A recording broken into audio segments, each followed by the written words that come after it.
আলিপুরদুয়ার জেলার মাদারিহাট বিধানসভায় মঙ্গলবার বাইক র্যালি করে প্রচার চালালেন বিজেপি আলিপুরদুয়ার লোকসভা কেন্দ্রের প্রার্থী মনোজ টিগ্গা। এদিন বীরপাড়া থেকে বিজেপি কর্মী সমর্থকরা বাইক র্যালি করে। বাইক র্যালিতে অংশগ্রহণ করে মনোজ টিগ্গা বীরপাড়া ও মাদারিহাটের বিভিন্ন এলাকা পরিক্রমা করেন। এছাড়া এদিন একাধিক কর্মী সভায় যোগ দেন তিনি।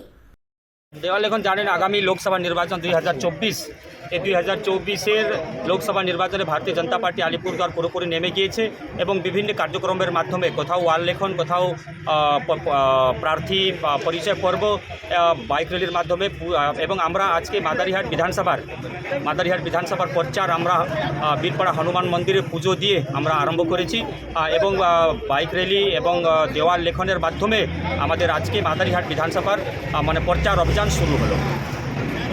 দেখুন, জোনদা আমাদের এখনও এমপি আছেন, এখনও আমাদের মন্ত্রী, ওনাদের আশীর্বাদ আমাকে প্রার্থী হিসাবে খুবই দরকার। আচ্ছা, উনি তো অনেক সময় অনেক রকম মন্তব্য করেছে আপনার বিরুদ্ধে, তো আজকে বলছে আপনার হয়ে প্রচারে নামবে, এই বিষয়টা কিভাবে দেখছেন? আপনাদের বিগত দিনে কী হয়েছে সেটাতে আমি যেতে চাই না। আপনারা দেখছেন নিউজ প্রাইম টাইমস, সঙ্গে থাকুন এবং দেখতে থাকুন নিউজ প্রাইম টাইমস।